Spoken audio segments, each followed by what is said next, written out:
So now we're going to hook up the power wire to the battery and then run it to the back to our amp board. Now there is a grommet right behind this battery. The easiest thing is to go ahead and take the battery out. What we have right here is a 5/16 side terminal. This is a GM tool strictly for the side post batteries, but one of these is kind of stripped.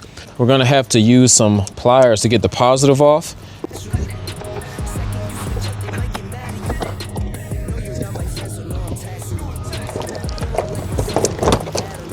There we go.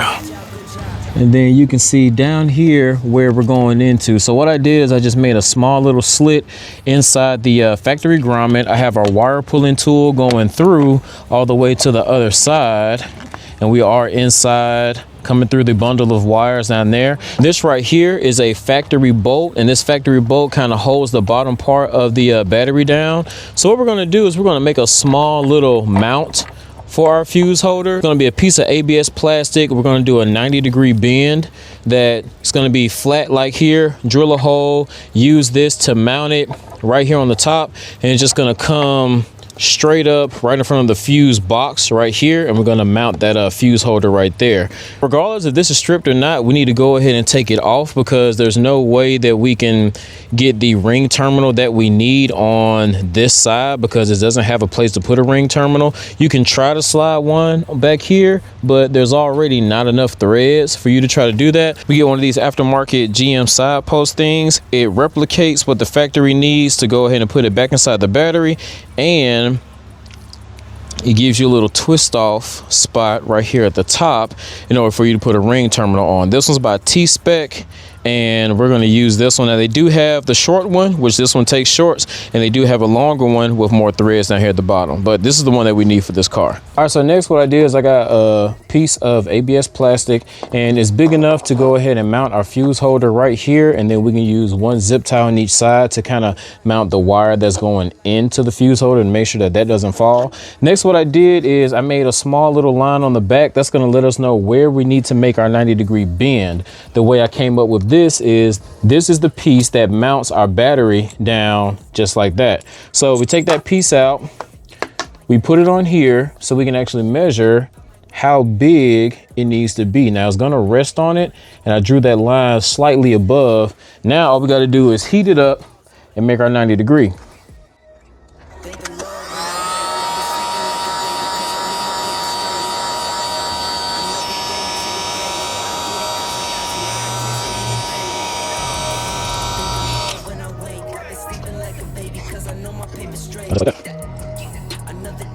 And I want to bend it back a little bit just so the back part will sit a little bit more flush up against the fuse box. So it won't be fully at a 90-degree, which has kind of be more of an angle. And what we'll do is we'll put this right on here, and then we'll drill our hole in the middle. So that lets us know where this is going to sit at. And then we're going to go inside the car and measure how up we want it to be, and then we'll cut that part off. So we got our power wire taped up to the pulling tool. Let me see if I can't grab it from this side. Yeah.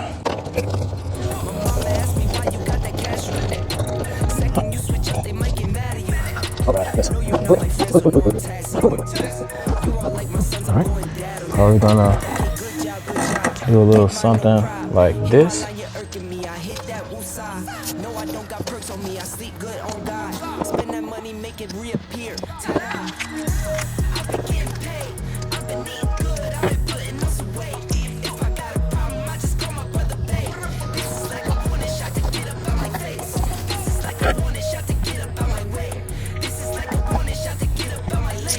All right, so let me just explain what we did. We went ahead and ran the power wire through. We have it zip tied along the factory wiring right here. And then we have both our battery mount up under our fuse holder mount in place, so we can just kind of test fit and make sure all the stuff goes in like it was supposed to. Now, orientation of your fuse holder is going to be very important, especially with this T-Spec mini A&L fuse holder. The cover can go on either way, but the screw holes for the actual wire are at the top. So if you mounted this upside down, it'll be real difficult for you to get this to go in and screw it down like this. All right, so now I'm gonna slightly move this out the way. Personal preference of mine, but before I add power to anything, I like to make sure that it's grounded. So we're gonna hook up the ground first.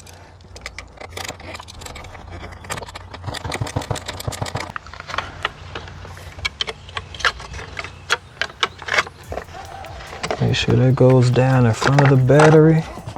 And that right there is what we're looking like. So we got the power wire going behind there, sealed up in the grommet that we went. All right, notice product placement of the heat shrink. Usually the heat shrink will be pointed towards the front part if we're doing the traditional style. But since this one, we have to look up at the battery. So you want your logo to be facing up. What we do is we're going to get another piece of wire, come out here, and then just loop right here to the battery. And when we made our 90-degree angle, we kind of pre-planned to make it big enough to actually hold the battery down as well. So not only when we torque that 13mm bolt down, we have this mounted, but we're also holding down the battery. Looking real nice. Done. Zip tied along the factory wiring, going to the inside. That is sealed up. Now let's get back here in the back to the amps. We're gonna do a frame ground on this one, and we're gonna do it right here. Now we want to change over here to our pilot bonding brush. It gives us a really nice smooth surface. Then we're going to take our bolt and our lock washer. This is a self-threading, self-cutting bolt.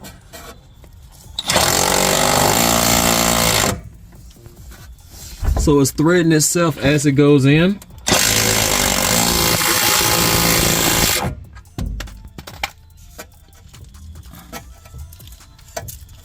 Super solid, not going anywhere.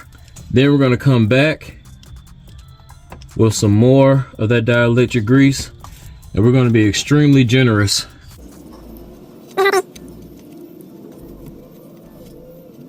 All right, so now we are here where the ground is actually entering the car, and we're using one of these style grommets. This on the back side, there's an actual grommet on the other side of that nut. So as we're twisting this in, it actually tightens down and protects it from the outside.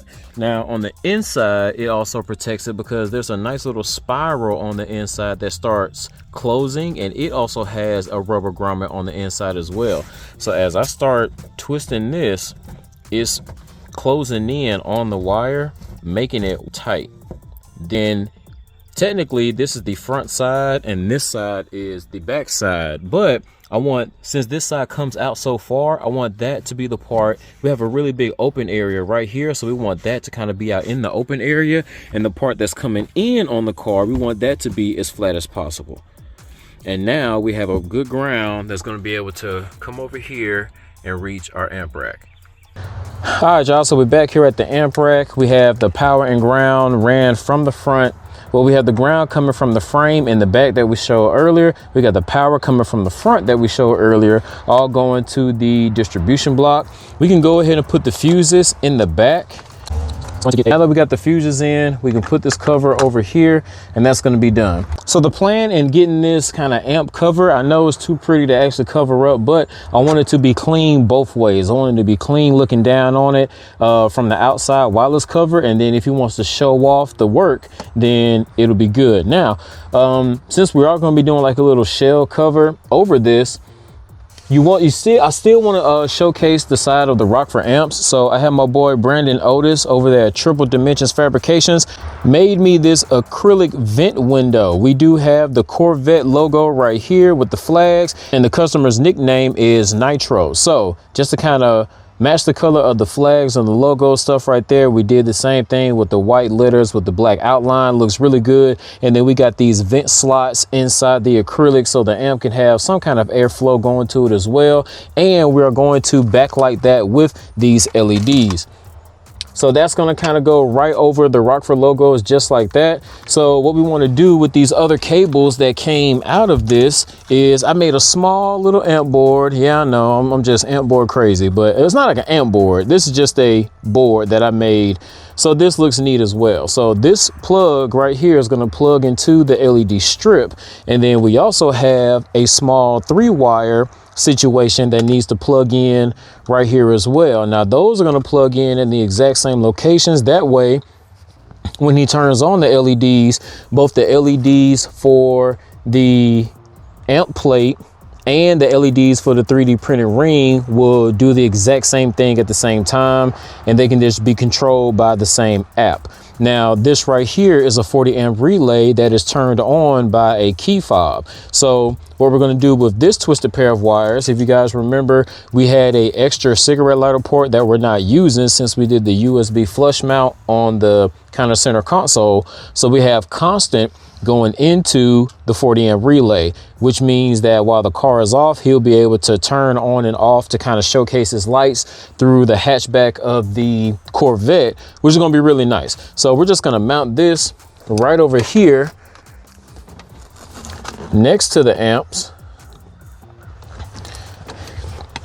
and then we can take this wire right here and go ahead and hook it up to our key fob relay. This is what we're looking like right now. We got the nameplate right there. We got the LED spacer with the sub going into the box.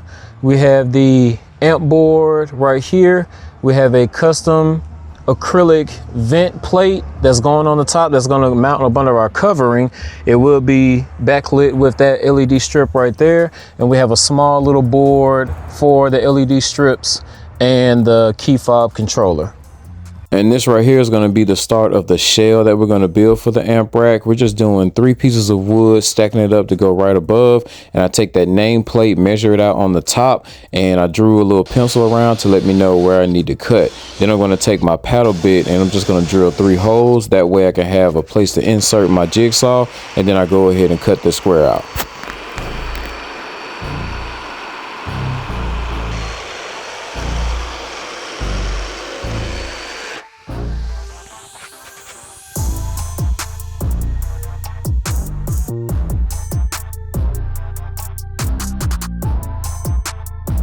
Then we're going to put a chamfer bit onto our router and put a chamfer all on the inside of that hole. That way we can just have a small little slight angle going towards the inside of that nameplate. Then we want to wrap it up in carpet. We screwed the nameplate in on the back side. Then we bent some 1/2 inch by 1/2 inch aluminum angle iron to kind of go along the nameplate, mounted the LED strip to it. That way it backlights it. And this is what we come up with.